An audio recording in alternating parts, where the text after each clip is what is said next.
গো, কোথায় গেলে সব? দেখো দেখো, তোমাদের ভিটেতে অতিথি এসেছে।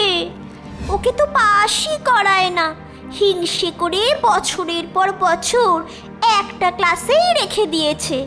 বিন্দুর সারা গা জ্বলে উঠল। অমূল্যটি বুঝি তোমার কচি খোকা, আর আমার নরেন বুঝি আধ বুড়ো? আচ্ছা, তাই হবে।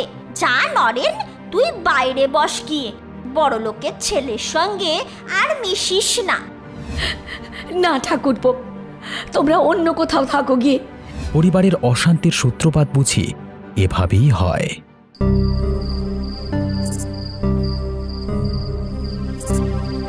তোমার কাছে মিছিমিছি পড়ে না থেকে এখানে থাকলে আজ আমি রাজার মা হতাম। সে তোমার দিবা স্বপ্ন। একে ছোট বউয়ের কোনো বাচ্চা কাচ্চা নেই, তারপর তার অনেক টাকা। তোমার জন্যই আমার সব গেল। আমার জন্য কিভাবে? এখানে থাকলে আমার সোনার চাঁদ নরেনকে ফেলে কি ছোট বউ ওই ভূতের মতো অমূল্যকে মানুষ করতো? হ্যাঁ, আমি ঘুমাই।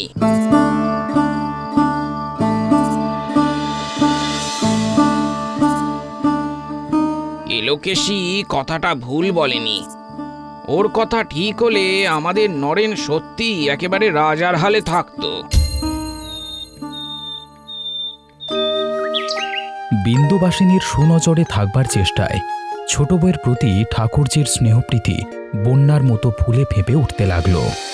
এমন মেঘের মতো সুন্দর চুল তোমার ছোট বউ, কিন্তু কোনোদিন বাঁধতে দেখলাম না তো। আজ জমিদার বাড়ির মেয়েরা বেড়াতে আসবে, আসো চুলখানা বেঁধে দিয়ে দেখি। না ঠাকুরজি, আমি মাথায় কাপড় রাখতে পারিনি। ছেলে আমার বড় হয়েছে, দেখতে পাবে। ও আবার কি কথা ছোট বউ? ছেলে বড় বলে কি এও স্ত্রী মানুষ চুল বাঁধবে না? আমার নরেন্দ্রনাথ তো 70-এর মুখে ছাই দিয়ে আরো 6 মাস বছরকের বড়, তাই বলে কি আমি মাথা বাঁধা ছেড়ে দেব? তুমি ছাড়বে কেন ঠাকুরজি? নরেন বরাবর তোমাকে এভাবেই দেখে এসেছে, ওর কথা আলাদা। কিন্তু অমূল্য হঠাৎ আজ আমার মাথায় খোপা দেখলে হাঁ করে চেয়ে থাকবে, হয়তো চেঁচামেচি করবে, তা কি করবে তার ঠিক নেই। ছি ছি, সে ভারী লজ্জার কথা হবে দিদি। তোর চোখ ছলছল করছে কেন রে ছোট বউ? আয় তো, আয় তো, গাটা দেখি। অন্নপূর্ণা এলোকেশীর সামনে বলাতে বিন্দু ভারী লজ্জা পেয়ে যায়। কি রোজ রোজ গা দেখবে? আমি কি কচি খুকি নাকি? অসুখ করলে কি আমি বুঝতে পারবো না? না, তুই বুড়ি, কাছে আয়। ভাদর আশ্বিন মাস, দিনকাল বড় খারাপ রে। না, যাব না, বলছি কিছু হয়নি, ভালো আছি, তবুও কাছে আয়। ঠিক আছে, দেখিস বাড়াস না যেন।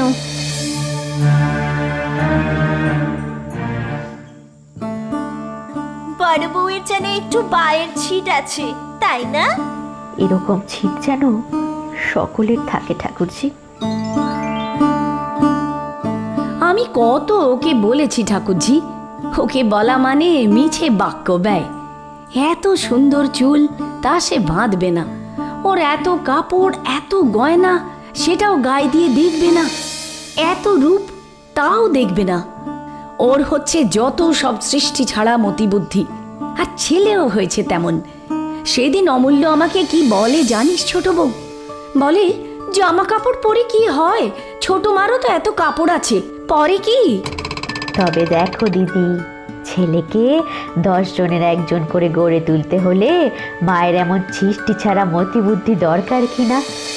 যদি ততদিন বেঁচে থাকি দিদি, তাহলে দেখতে পাবে, দেশের লোকে দেখিয়ে বলবে ওই যে অমূল্যর মা। সেই জন্যেই তো তোর ছেলের সম্বন্ধে আমি কোনো কথা বলি না। ভগবান তোর মনোবাঞ্ছা পূর্ণ করুক, কিন্তু এই ছেলে বড় হবে, দেশের একজন হবে, এত আশা আমি মনে ঠাঁই দিই না রে। কিন্তু ওই ওই একটা আশা নিয়ে যে আমি বেঁচে আছি দিদি। বাপরে, দেখো গায়ে কাঁটা দিয়ে উঠল। না দিদি, ওই আশায় যদি কখনো ঘা পড়ে, আমি তো পাগল হয়ে যাব দিদি। অন্নপূর্ণা যে তার ছোট জায়ের মনের কথাটা জানতেন না তা নয়, কিন্তু তার আশা আকাঙ্ক্ষার এমন উগ্র প্রতিচ্ছবি কোনো দিন নিজের মধ্যে এমন স্পষ্ট করে উপলব্ধি করেননি। আজ সে বুঝল কেন বিন্দু অমূল্য সম্বন্ধে এমন যক্ষের মতো সজাগ, এমন প্রেতের মতো সতর্ক। নিজের ছেলের এই সর্বমঙ্গল কাঙ্ক্ষিনীর মুখের দিকে চেয়ে অনির্বচনীয় শ্রদ্ধার মাধুর্যে তার মাতৃহৃদয় পরিপূর্ণ হয়ে গেল। তা হোক ছোট বউ, আজকে তোমার হ্যাঁ ঠাকুরজি, আজ দিদির মাথাটা বেঁধে যাও। এ বাড়িতে ঢুকে পর্যন্ত কখনো দেখিনি।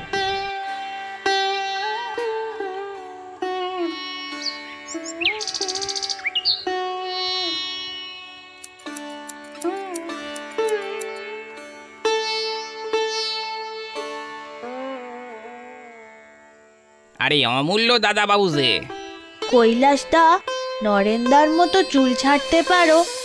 এ কিরকম দাদাবাবু?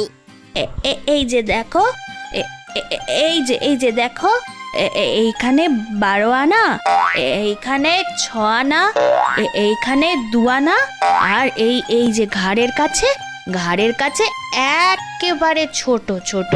পারবে ছাড়তে? আরে না দাদা, ও আমার বাবা এলেও পারবে না। ও শক্ত নয় কৈলাসদা, এইখানেতে 12 আনা, এইখানেতে 6 আনা। কিন্তু আজ কি বার? তোমার ছোট মা হুকুম না দিলে তো ছাড়তে পারি না দাদা। আচ্ছা দাঁড়াও, আমি জেনে আসি।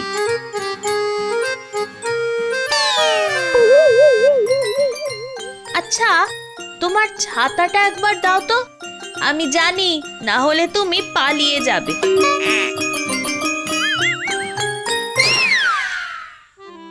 বিন্দু সবে স্নান সেরে আন্নিকে বসেছে। ছোট মা, শিগগির একবার এসো না। ওরে ছুস নে, আর্নিক করছি। দূরে যা বলছি।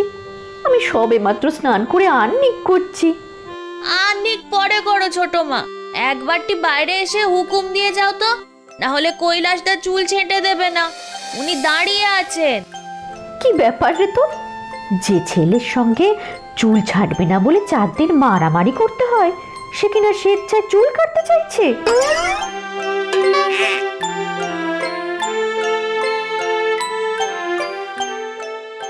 চলো চলো ছোট মা, চলো। কি হয়েছে রে? বড্ড শক্ত ফরমাস হয়েছে মা। নরেন বাবুর মতো 12 আনা, 3 আনা, 1 আনা এমন করে ছাড়তে হবে। আমি কি ওরম পারবো? খুব পারবে। আচ্ছা দাঁড়াও, আমি নরেন্দাকে ডেকে আনি। নরেন্দা, ও নরেন্দা!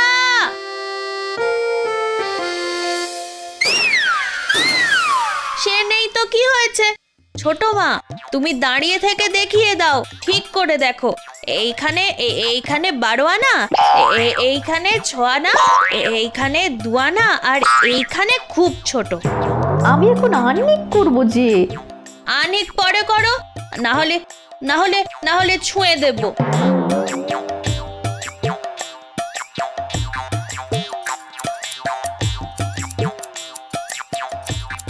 বলেছিলে যে করতে পারবে না, কি সুন্দর তো করছো। কিন্তু মা, কাল এবারই ঢোকা আমার যে শক্ত হয়ে যাবে।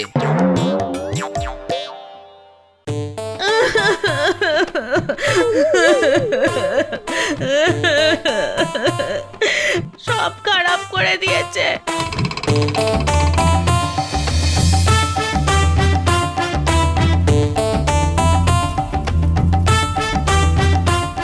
দেখো না, দেখো আমার চুল দেখো।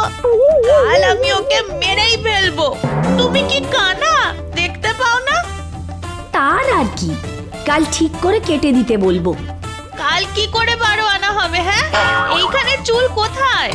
12 আনা না হোক, 8-10 আনা তো হবে। ছাই হবে। 8 আনা 10 আনা কি ফ্যাশন? নরেন্দাকে জিজ্ঞেস করো, 12 আনাই চাই।